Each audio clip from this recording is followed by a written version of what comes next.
Hello everyone, welcome to my YouTube channel. आज का हमारा जो जीके का टॉपिक है वो है राजस्थान के पुरातात्विक स्रोत। तो उसमें फर्स्ट क्वेश्चन देखते हैं। अभिलेख जो प्राचीन राजस्थान में भागवत वैष्णव संप्रदाय के प्रभाव की पुष्टि करता है तो है घोसुंडी अभिलेख। ठीक है, अब इसकी व्याख्या देखें। घोसुंडी अभिलेख द्वितीय शताब्दी ईसा पूर्व घोसुंडी चित्तौड़गढ़ से प्राप्त हुआ है। इस लेख में प्रयुक्त भाषा संस्कृत एवं लिपि ब्राह्मणी है। घोसुंडी का शिलालेख सर्वप्रथम डॉक्टर D.R. भंडारकर द्वारा पढ़ा गया। यह राजस्थान में वैष्णव भागवत संप्रदाय से संबंधित सर्वाधिक प्राचीन अभिलेख है। इस लेख का महत्व है द्वितीय शताब्दी ईसा पूर्व में भागवत धर्म का प्रचार, संकलन तथा वासुदेव की मान्यता और अश्वमेघ यज्ञ का प्रचलन आदि से है। घोसुंडी शिलालेख स्थित है चित्तौड़गढ़ के अंदर है। घोसुंडी अभिलेख कौन सी भाषा में लिखा गया है? जो कि संस्कृत भाषा में लिखा गया है। राजस्थान में संस्कृत का प्राचीनतम अभिलेख कहाँ से प्राप्त हुआ है? घोसुंडी से प्राप्त हुआ है। घोसुंडी शिलालेख निम्न में से किस लिपि में लिखा गया है? तो ये ब्राह्मी लिपि के अंदर लिखा गया है। कौन सा अभिलेख महाराणा कुंभा के लेखन पर प्रकाश डालता है? कीर्ति स्तंभ प्रशस्ति। देखो, इसकी डेफिनेशन है। कीर्ति स्तंभ प्रशस्ति लेख में राणा कुंभा की उपलब्धियां एवं उसके द्वारा रचित ग्रंथों का विशद वर्णन मिलता है। इस प्रशस्ति में चंडी शतक, गीत गोविंद की टीका, संगीतराज आदि प्रमुख ग्रंथों का उल्लेख हुआ है। इस प्रशस्ति में कुंभा को अभिनव भट्टाचार्य, हिंदू सुल्तान रायन राणो रासो, छाप गुरु, दान गुरु, राजगुरु और शैल गुरु जैसी उपलब्धियों से पुकारा गया है। फिर है कीर्ति स्तंभ की प्रशस्ति की रचना किसने की? तो कवि अत्रि एवं महेश ने की थी। कीर्ति स्तंभ प्रशस्ति लेख 3 दिसंबर 1460 ईस्वी 1517 संख्या है। प्रस्तुति प्रशस्ति चित्तौड़ के कीर्ति स्तंभ के कई शिलाओं पर उत्कीर्ण श्लोकों का सामूहिक नाम है। श्लोक 3 से 8 तक बापा का वर्णन, फिर हमीर का वर्णन किया गया। इसके प्रशस्तिकार कवि अत्रि थे, लेकिन इनका निधन हो जाने के कारण इनके पुत्र कवि महेश भट्ट ने इससे पूरा किया, जिसका उल्लेख इस प्रशस्ति में मिलता है। निम्नलिखित में से किस प्रशस्ति के रचयिता अत्रि और महेश थे? तो कीर्ति स्तंभ प्रशस्ति के रचयिता थे ये लोग। चिड़वा शिलालेख के बारे में सही है, तो दो बातें सही है। फर्स्ट वाली, यह 1273 ईस्वी में संस्कृत भाषा में उत्कीर्ण है। इसके शिल्पी देहपुरी थे। ठीक है, इसकी डेफिनेशन है। चिड़वे का शिलालेख बड़गांव तहसील उदयपुर 1273 संख्या 1330 चिड़वा गांव के। इस शिलालेख में मेवाड़ के गुहिल वंशीय शासकों चैत्र सिंह, तेज सिंह और समर सिंह की उपलब्धियों का उल्लेख है। भुवन सिंह सूरी के शिष्य रतन बसूरी ने इसकी रचना की और उनके शिष्य पार्श्वचंद ने इसे सुंदरी लिपि प्रदान की। शिल्पी दुल्हन ने इसे दीवार पर लगाया। फिर है चिड़वा शिलालेख किस राजवंश के शासकों का उल्लेख है? मेवाड़ के गुहिल वंशों का। 17वीं शताब्दी की रचना राज प्रशस्ति महाकाव्य के रचयिता है, तो उसके हैं रणछोड़ भट्ट। इसकी डेफिनेशन है। राज प्रशस्ति 1676 संख्या है 1772 राजसमंद विश्व की सबसे बड़ी यह प्रशस्ति रणछोड़ भट्ट तेलंग ने मेवाड़ महाराणा राज सिंह के आदेश से राजसमंद झील की 9 चौकी पाल की तालकों में लगी 25 काले पत्थर की बड़ी बड़ी शिलाओं पर संस्कृत में 24 सर्गों में उत्कीर्ण कुल 1106 श्लोकों की थी। इससे मालूम होता है कि राजसमंद का निर्माण 14 वर्षों में दुष्काल के समय श्रमिकों के लिए काम निकालने के लिए कराया गया था। हमारे देश के सबसे बड़ी शिलालेखों में से पाषाण पट्टिकाएं 9 चौकी की पाल की ताकों में लगी हुई है। इस प्रशस्ति से 17वीं शताब्दी के इतिहास, उस समय के विवाह, खेल, शिक्षा, मुद्रा आदि का प्रकाश की पर्याप्त जानकारी मिलती है। इसमें महाराणा अमर सिंह द्वारा की गई मुगल मेवाड़ संधि का वर्णन है, लेकिन इसका ऐतिहासिक उपयोग जगत सिंह व राज सिंह के काल के लिए अत्यधिक है, क्योंकि प्रशस्तिकार उनके समय तक जीवित था। किस शिलालेख या प्रशस्ति में मुगल मेवाड़ संधि का वर्णन है? राज सिंह प्रशस्ति। राज प्रशस्ति का काल है तो है 1676। किस शिलालेख में चौहान के यत्र गोत्र ब्राह्मण कहा गया है। बिजोलिया शिलालेख में बिजोलिया का लेख भीलवाड़ा 5 फरवरी 1170 1226 संख्या। यह लेख बिजोलिया गांव के पार्श्वनाथ मंदिर के पास की एक चट्टान पर उत्खनन है। इस लेख में अजमेर व सांभर के चौहान वंशीय शासकों का वात्स्य गोत्रीय ब्राह्मण बताते हुए उनको वंशावली व उनकी उपलब्धियां दी गई है। यह लेख दिगंबर जैन श्रावक लोलाक ने पार्श्वनाथ के मंदिर और कुंड के निर्माण की स्मृति में लगाया था। इस शिलालेख से यह ज्ञात होता है कि विग्रहराज चतुर्थ ने दिल्ली को अपने अधीन किया था। बिजोलिया अभिलेख किस वंश के इतिहास की जानकारी का महत्वपूर्ण साधन है, तो वह है चौहान। बिजोलिया अभिलेख का काल है 1170। फिर बात में आता है निम्नलिखित में से कौन सा शिलालेख चौहान राजवंश की वंशावली के बारे में जानकारी उपलब्ध कराता है, तो है बिजोलिया शिलालेख। बिजोलिया शिलालेख के अनुसार सांभर झील का निर्माण किसने करवाया था, तो वासुदेव ने करवाया था। फिर है डेफिनेशन। बिजोलिया शिलालेख प्रशस्ति का रचयिता गुणभद्र था। यह अभिलेख पृथ्वीराज तृतीय के पिता सोमेश्वर के काल का है। इसमें दिए गए कई प्राचीन नामों में से उस समय के कई स्थानों की जानकारी प्राप्त होती है तथा जबालीपुर, जालोर, शाकंभरी, सांभर, श्रीमाल, भीनमाल, विद्यावली, बिजोलिया, मांडलगढ़ आदि। इनके अनुसार चौहानों के आदि पुरुष वासुदेव चौहान ने 551 ईस्वी में शाकंभरी के चौहान चौहान राज्य की स्थापना की तथा सांभर झील का निर्माण करवाया था। जबालीपुर, शाकंभरी, श्रीमाल जैसे प्राचीन नगरों का उल्लेख किस शिलालेख में है, बिजोलिया शिलालेख में। ऐतिहासिक स्थल जबालीपुर की आधुनिक पहचान है जालोर। बिजोलिया शिलालेख किस चौहान नरेश के काल का है, सोमेश्वर का। प्राचीन शिलालेखों में जालोर को किस नाम से जाना जाता था, तो जालोर को जाना जाता था जबालीपुर से। आबू के अभिलेख के लेखक कौन थे, तो जो शुभ्रचंद थे वो थे। फिर है नेमिनाथ आबू के मंदिर की प्रशस्ति 1230 ईस्वी। यह प्रशस्ति विश्व संख्या 1287 की है। इस प्रशस्ति की रचना सोमेश्वर देव शुभ्रचंद सूरथोत्व काव्य के लेखक ने की थी और इससे उसे सूत्रधार चंडेश्वर ने खोदा। इसको तेजपाल के द्वारा बनवाए गए आबू पर देलवाड़ा गांव के नेमिनाथ के मंदिर में लगाई गई थी। परमारों तथा वास्तुपाल और तेजपाल के वंशों का वर्णन किया गया है। सूत्रधार के लेखक है सोमेश्वर। राय सिंह की प्रशस्ति का संबंध निम्नलिखित में से किससे है, बीकानेर के शासकों से। फिर है डेफिनेशन। राय सिंह प्रशस्ति बीकानेर 1594 ईस्वी। यह लेख महाराजा राय सिंह के बीकानेर दुर्ग के निर्माण कार्य के समाप्त होने के अवसर पर लगाया था। बीकानेर दुर्ग के एक द्वार के पार्श्व में लगी इस प्रशस्ति रचयिता जयता से ज्ञात होता है कि 30 जनवरी 1589 ईस्वी बीकानेर दुर्ग का निर्माण कार्य शुरू हुआ था, जो 17 जनवरी 1594 को पूर्ण हुआ था। इस लेख से राय सिंह तक के बीकानेर के शासकों की जानकारी मिलती है। इसके अनुसार बीकानेर दुर्ग का निर्माण राय सिंह ने अपने मंत्री करमचंद द्वारा करवाया था। बीकानेर दुर्ग लाल पत्थरों से निर्मित होने के कारण इसे लालगढ़ भी कहा गया है। इस दुर्ग का दूसरा नाम जूनागढ़ भी है। कौन सा अभिलेख मंडोर के प्रतिहारों के इतिहास की जानकारी देता है, तो है गटियाला। मंडोर के प्रतिहारों के इतिहास काल की जानकारी देता है। पटियाला के शिलालेख 1861 संख्या 1918 के ये लेख जोधपुर के पास गटियाला में एक स्तंभ पर उत्खनन है। इनके प्रतिहार नरेश कुवक का यशोगान न्यायप्रिय जनहित का संपादक वीर साहसी शासक है एवं उसकी वंशावली रोहिल्दी से लेकर कुवक तक दी गई है। ये लेख संस्कृत व प्राकृत दोनों भाषाओं में है। इस लेख में मग जाति के ब्राह्मणों का उल्लेख भी है। इस अभिलेख का रचयिता मग उत्खननकर्ता स्वर्णकार कृष्णेश्वर था। इसे कुवक ने उत्कीर्ण करवाया था। इन्होंने शाकद्वीपीय ब्राह्मण भी कहा जाता है, जो ओश वालों के आश्रित रहकर जीवन यापन करते थे। गटियाला शिलालेख किस भाषा में लिखा गया था, संस्कृत भाषा में लिखा गया था। अभिलेख जो प्रतिहार शासक कुवक की अभियान पर विजय दावा करता है गटियाला। गटियाला प्राकृत अभिलेख की शासक से संबंधित है, जो कि प्रतिहार कुवक से संबंधित है।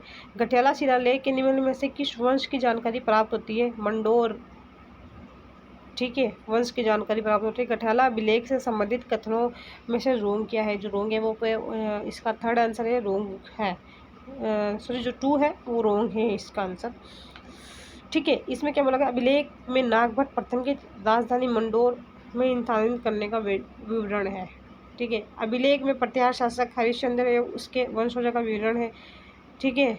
फिर अभिलेख में मग जातीय के ब्राह्मणों का उल्लेख है। यह अभिलेख 4 अभिलेख लेखों का समूह है। बड़वा गांव कोट्टा से कितने मोखरी युग अभिलेख प्राप्त हुए हैं? 3। बड़वा युग अभिलेख सन 181 ईस्वी, ठीक है। 12 जिले पूर्व कोटा की अंता तहसील के बड़वा गांव में 238 संख्या संवत 295 के 3 युग लेख मिले हैं। इसमें मोखरी वंश के शासकों का वर्णन सर्वप्रथम मिला है। इसमें मोखरी महासेनापति बल के 3 पुत्रों के एक यज्ञ संपादन का उल्लेख है। इन युग के अभिलेखों से देश को बुद्ध धर्म की अवनति एवं हिंदू धर्म के पुनरुद्धार के संधि काल में यज्ञादि के पुनरारंभ की जानकारी प्राप्त होती है। इस अभिलेख में कृत संवत का उल्लेख किया गया है। यह मोखरी वंश के शासकों का सबसे पहला व प्राचीन अभिलेख है। यह एक स्तंभ युग का उत्कीर्णन है। बड़वा ग्राम से प्राप्त युग स्तंभ अभिलेख किस वंश गण से संबंधित है? मोखरी। उस अभिलेख को चिन्हित कीजिए जो प्राचीन राजस्थान के वैष्णव संप्रदाय की उपस्थिति के साक्ष्य देता है। बरनाला अभिलेख। बरनाला अभिलेख जयपुर 238 ईस्वी के अंत में विष्णु भगवान की वंदना की गई है। कुंभलगढ़ प्रशस्ति के रचयिता है कवि महेश। कुंभलगढ़ की प्रशस्ति राजसमंद 1460। इसका प्रशस्तिकार उत्कीर्ण कवि महेश था। इसमें प्रयुक्त लिपि देवनागरी व भाषा संस्कृत है। पहली शिला में 68 श्लोक है। एक लिंग जी के मंदिर तथा कुटिली नदी के वर्णन में बड़ी स्वाभाविकता। दूसरी शिला में चित्रांगताला, चित्तौड़ दुर्ग तथा चित्तौड़ का वैष्णव तीर्थ रूप होने का वर्णन मिलता है। उदयपुर संग्रहालय में सुरक्षित इस प्रशस्ति से तत्कालीन मेवाड़ की भौगोलिक, सामाजिक, एक धार्मिक और सांस्कृतिक स्थिति की जानकारी प्राप्त होती है। इसमें भील वंश का वर्णन एवं उनकी उपलब्धियां बताई गई है। इस लेख में बापा रावल का विप्रवंशीय ब्राह्मण बताया गया है। यह मेवाड़ के महाराणाओं की वंशावली को विशुद्ध रूप से जानने का महत्वपूर्ण साधन है। निम्नलिखित में से एक लिंग शिलालेख 1438 ईस्वी का लेखक है महेश्वर। एक लिंग प्रशस्ति गिरवा तहसील उदयपुर का रचयिता महेश्वर था। इसमें बापा रावल का संन्यास लेना एवं मेवाड़ के घुलों का वर्णन है। बल्ली का शिलालेख जो कि अशोक के काल से पूर्व माना जाता है, स्थित है अजमेर के अंदर।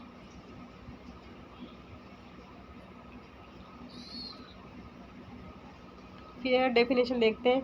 बरली या बरली का लेख 443 ईस्वी पूर्व केकड़ी जिले पूर्व अजमेर जिला की बिनाई तहसील में स्थित है।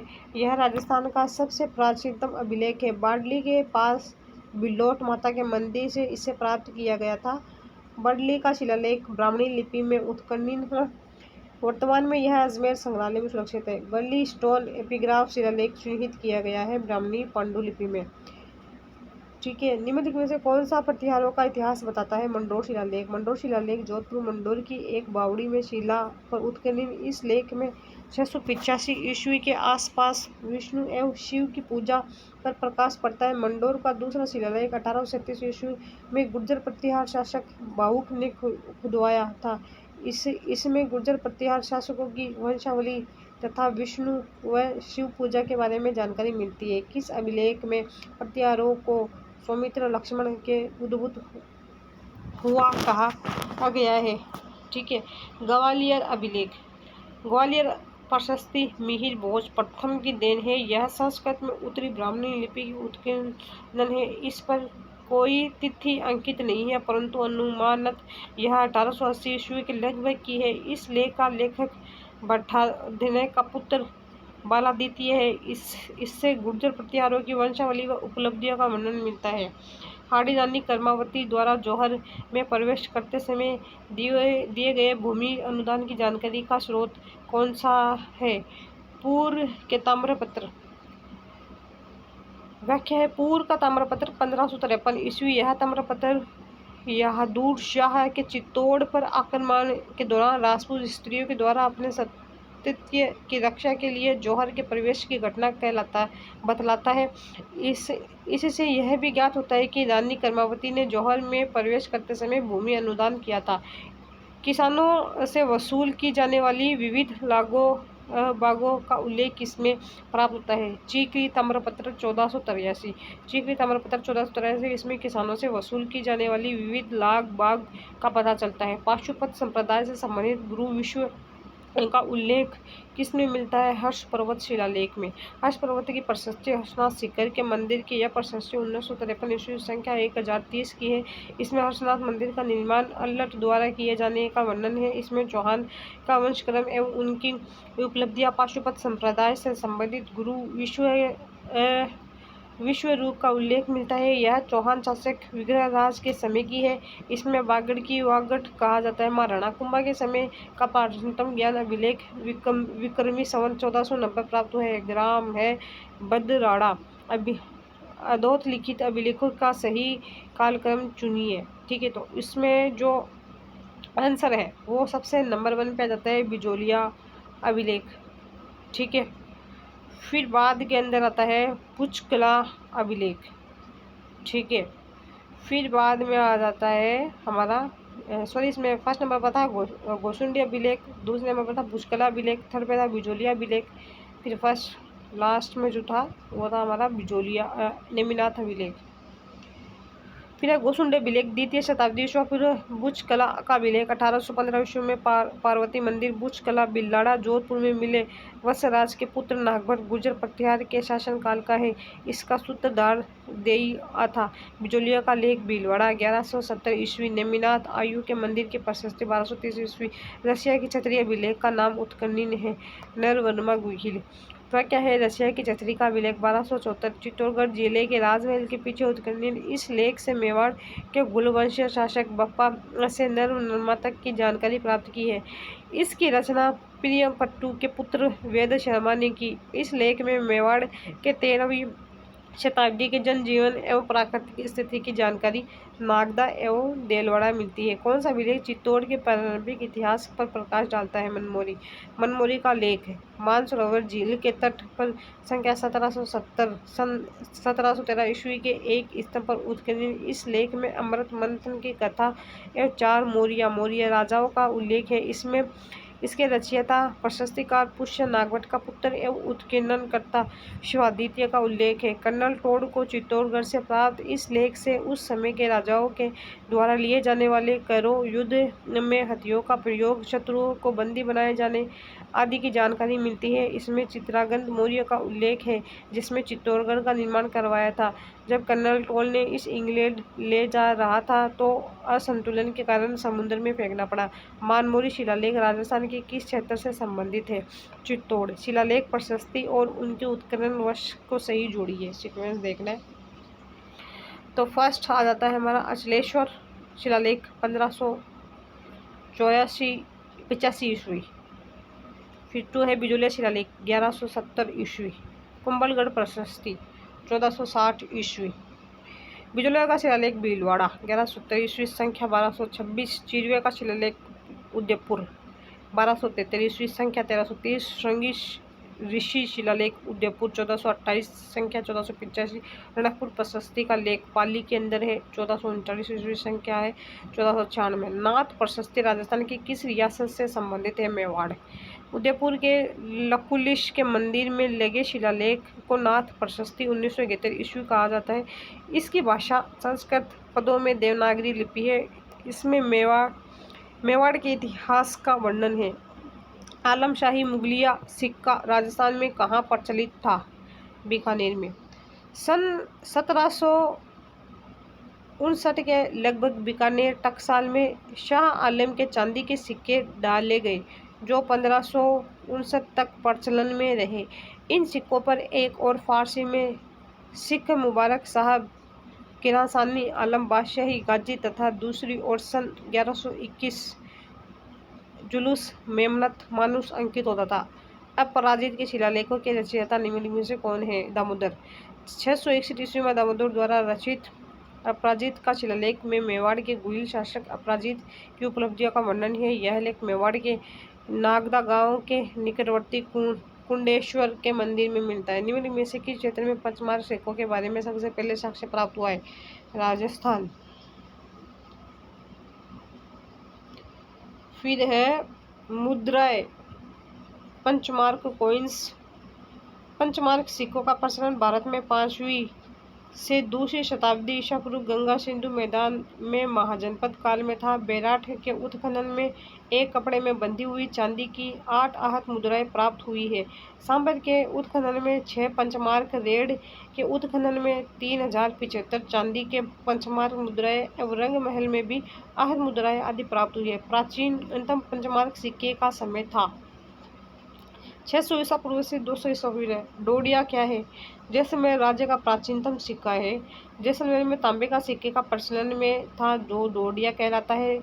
गांधिया सिक्के किस राज्य से संबंधित है? उदयपुर। मेवाड़ के कई स्थानों पर ऊँटों द्वारा प्रचलित चांदी व तांबे के गांधिया सिक्के मिले हैं जो क्षत्र एवं प्रतिहार शासकों के सिक्कों के चिन्हों को पतला कर बनाए गए थे, जिसमें चिन्ह का अंकन स्पष्ट नहीं हो सकता और गधे के मुंह जैसा दिखाई देने के कारण गधिया सिक्के के नाम से जाना गया। ऐसे ये गधिया सिक्के चित्तौड़ नगरी, सिरोही, रेणी, नर्मद आदि जगहों पर भी प्राप्त हुए हैं। मेवाड़ राज्य का सिक्का नहीं है। सारे के सारे हैं, स्टार क्वेश्चन है। मेवाड़ के सिक्के चित्तौड़, डिंगला, त्रिशूलिया, बिलाड़ी, उदयपुरी, मुगली सिक्का, एलची, चांदोड़ी, स्वरूपशाही, फतेहशाही, भोपालशाही, शाह आलमी। जाटशाही सिक्का कौन सी रियासत में प्रचलित है? जयपुर। जयपुर के कछवाहा नरेश ने मुगल काल में जाटशाही सिक्के चलाए जो तौल में 1 तोला था। ब्रिटिश काल में चांदी के कलदार सिक्के के प्रचलन से स्थानीय सिक्के बंद हो गए। मुगल शासकों के साथ मैत्रीपूर्ण संबंधों के कारण जयपुर के कछवाहा शासकों द्वारा जारी किए गए सिक्के कहलाते थे जाटशाही। निम्नलिखित में से कौन सा युग में मुद्राएं जारी करता सम्मिलित नहीं है? यह थर्ड। जाटशाही जयपुर राज्य से है। विश्वपक चामन वंश, डब्बूशाही, मारवाड़ राज्य। जोधपुर के महाराजा विजय सिंह 1752-1793 ईस्वी ने सर्वप्रथम मुगल बादशाह शाह आलम से आज्ञा प्राप्त कर सोने, चांदी व तांबे के विजय शाही सिक्के डाले। निम्न में से कौन सा युग में मुद्राएं या से सम्मिलित नहीं है? जो कि है थर्ड वाला, विजय शाही बीकानेर में है, गलत है। अखे शाही जैसलमेर, जाटशाही जयपुर, गजशाही जोधपुर। लिल्लूरिया एवं लल्लूशाही सिक्का का निर्माण हुआ है सोजत में। सोजत पाली की टकसाल के सिक्के लिल्लूरिया लल्लूशाही कहलाते थे। सोजत की टकसाल से बनने वाले सिक्कों पर श्री माता जी और श्री महादेव जी शब्द भी उत्कीर्णन होने लगा था। इन पर शाह आलम द्वितीय का राज्य वर्ष 22 अंकित होने के कारण इन्हें 22 सदा सिक्के भी कहा जाता था। रावशाही सिक्के का संबंध किस राज्य से था? अलवर। अलवर के सिक्के अखेशाही, रावशाही, तांबे के रावशाही, टका अंग्रेजी पाव और आना सिक्का।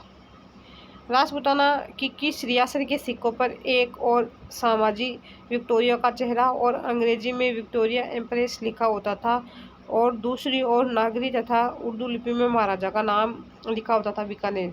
महाराजा गंगा सिंह जी के शासनकाल 1887-1943 ईस्वी में अंग्रेज सरकार से हुए समझौते के तहत अंग्रेज सरकार द्वारा प्रचलित चांदी के गोलाकार सिक्के कुछ परिवर्तन के साथ बीकानेर टकसाल में भी डाले गए। इन्हें गंगाशाही सिक्के कहते हैं। इन सिक्कों पर एक और महारानी विक्टोरिया का चेहरा तथा इसके चारों ओर अंग्रेज में विक्टोरिया एम्प्रेस तथा दूसरी ओर देवनागरी व उर्दू में महाराजा गंगा सिंह बहादुर अंकित है। ढिंगला भिंडरिया नाथद्वारिया है। मेवाड़ में प्रचलित तांबे के सिक्के। मेवाड़ में प्रचलित तांबे के सिक्के ढिंगला, बिलाड़ी, त्रिशूलिया, भिंडरिया, नाथद्वारा आदि नामों से जाने जाते थे। चांदी के सिक्कों के दम्र व रूपक तथा तांबे के सिक्कों के कर्षापण कहते थे। प्रारंभिक सिक्के पर सूर्य, चंद्र, पशु, पक्षी, धनुष, मनुष्य या वृक्ष आदि का चिन्ह अंकित रहता था। ये चौकोर होते थे। इसी प्रकार का तांबे का एक सिक्का ढिंगला है। 31 रुपया राजस्थान की कौन सी टकसाल में बनता था? कुचामन। सन 1838 में कुचामन के ठाकुर ने महाराजा मान सिंह जी से आज्ञा प्राप्त कर अपने यहाँ चांदी कुचामनिया सिक्का बनाया था, जिस पर शाह आलम द्वितीय का 71वां राज्य वर्ष लिखा था। उन्होंने लिखा होने से एक सदा कहलाया। इसको बोपुशाही और बोर्शी रुपया भी कहते हैं। किस मुगल शासक ने चित्तौड़ विजय के उपरांत मेवाड़ के सिक्के एलची जारी किया? अकबर। सिक्का एलची चित्तौड़ के टकसाल से मुगल बादशाह अकबर चित्तौड़ विजय उपरांत जहांगीर आदि के ढाले गए सिक्के एलची कहलाते थे। महाराजा भीम सिंह ने अपनी बहन चंद्रकौरी की स्मृति में चांदोड़ी रुपया 8 अन्नी, 54 अन्नी, 2 अन्नी एवं 1 अन्नी के सिक्के जारी किए थे। इन पर फारसी अक्षर थे। किस चौहान रानी ने अपने नाम के सिक्के चलवाए थे? सोमलदेव। अजयराज की रानी सोमलदेव सोमलेखा ने अपने नाम से तांबे और चांदी के सिक्के चलवाए थे। प्राचीन राजस्थान की मूर्तिकला की प्रतीक नाद की शिव प्रतिमा किस जिले से प्राप्त हुई है? अजमेर। कुषाण शासकों के संपर्क ने राजस्थान के पत्थर और मन में मूर्तिकला को एक नवीन मोड़ दिया है, जिसके नमूने अजमेर के नाद की शिव प्रतिमा, सांबर का स्त्री धड़ अश्व तथा अजामुख हयग्रीव या अग्नि की मूर्ति अपने आप में कला के अद्वितीय नमूने हैं। दस्तर कोमवार में राजस्थान के किस राज्य से संबंधित वर्णन मिलता है? उदयपुर। दस्तूर कोमवार जयपुर। दस्तूर कोमवार जयपुर राज्य के अभिलेखों की महत्वपूर्ण अभिलेख श्रृंखला है, जिनसे जयपुर रियासत की सामाजिक, आर्थिक, राजनीतिक और धार्मिक स्थिति की जानकारी मिलती है। दस्तूर फारसी शब्द है जिसका अर्थ रीति, नियम, विधि, रहस्य, खोज तथा कायदा और कौम का अर्थ है जाति।